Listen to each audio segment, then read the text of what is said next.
I'm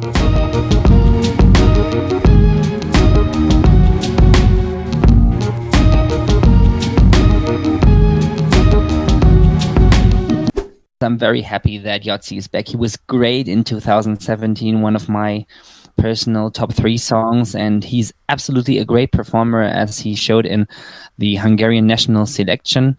And this song is really good. Sometimes I think it's even better than Origo. Just as a song, I know that it's not as bold, it's not as brave as Origo was, but melodically and composition-wise, this is just on the same level at least. And they whistling, I know, and that's a bit of a shame, because catchy, and that gave the song a unique appeal, because it sounded a bit like it was from an old Western movie, these Ennio Morricone soundtracks with these whistling, and I was just seeing a wide and vast landscape in front of me, and so that's a bit of a shame. But I think that's a problem of Adele, where you have to so that it appeals to the jury more over the course of all these rounds.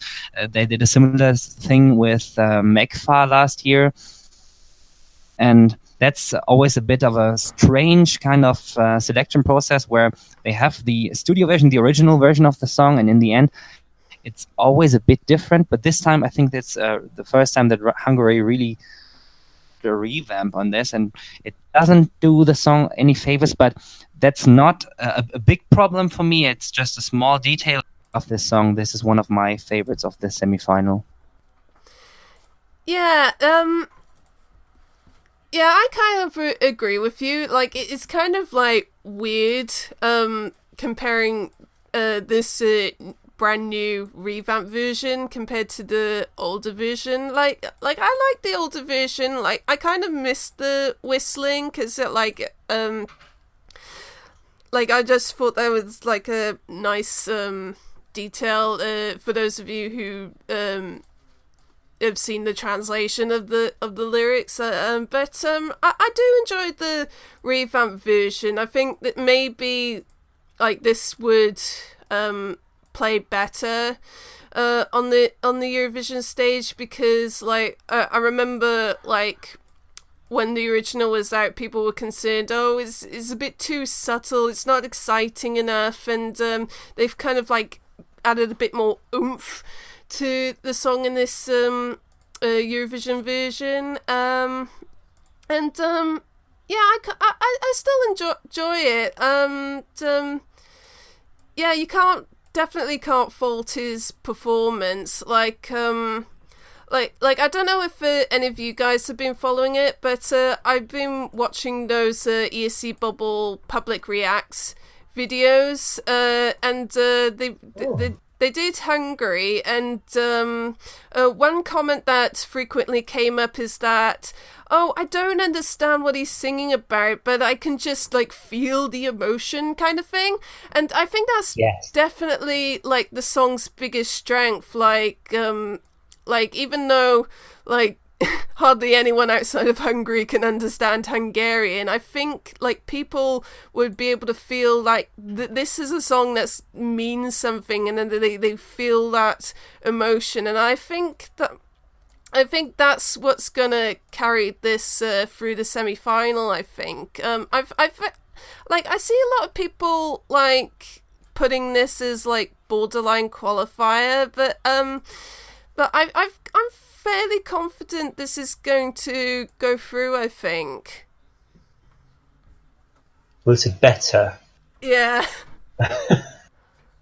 I mean, Hungary, is worth pointing out, have qualified now 8 years in a row. So if this doesn't make it 9, I will be mega fuming. Yeah, like everything that we said about Finland beforehand, how it was being too catered to Eurovision. Well, this is the exact opposite of that. This feels genuine. It has an emotional connection, and like you just said, you don't have to understand the lyrics to make a connection to the song. Yotzi is very, very likable and performs so well, and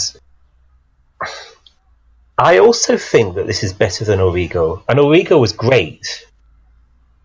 And I haven't chosen my favourite yet for this year, but this is going to be up there.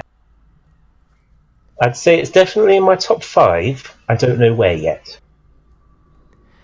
Saying this is better than Origo is a hashtag controversial Eurovision opinion, according to some comments I've seen. I haven't decided which one I prefer out of this and Origo, but yeah, I do really enjoy both. Yeah, I'm gonna have to really think about which one I prefer. I don't know.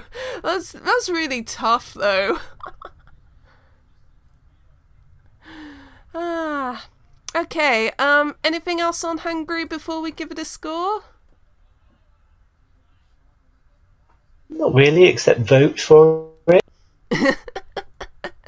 Vote! Okay, okay, so let's give Hungary a score. I'm going to give this a 4. It's my first 5. Ooh! It's a 5 for me. Okay, 5 Yay! from you. Awesome. Okay, and the public only give it a 3 out of 5. Ooh. Ooh. That's the first biggest discrepancy with the public, but oh well, it happens. Okay. Democracy. Yes, democracy is very flawed.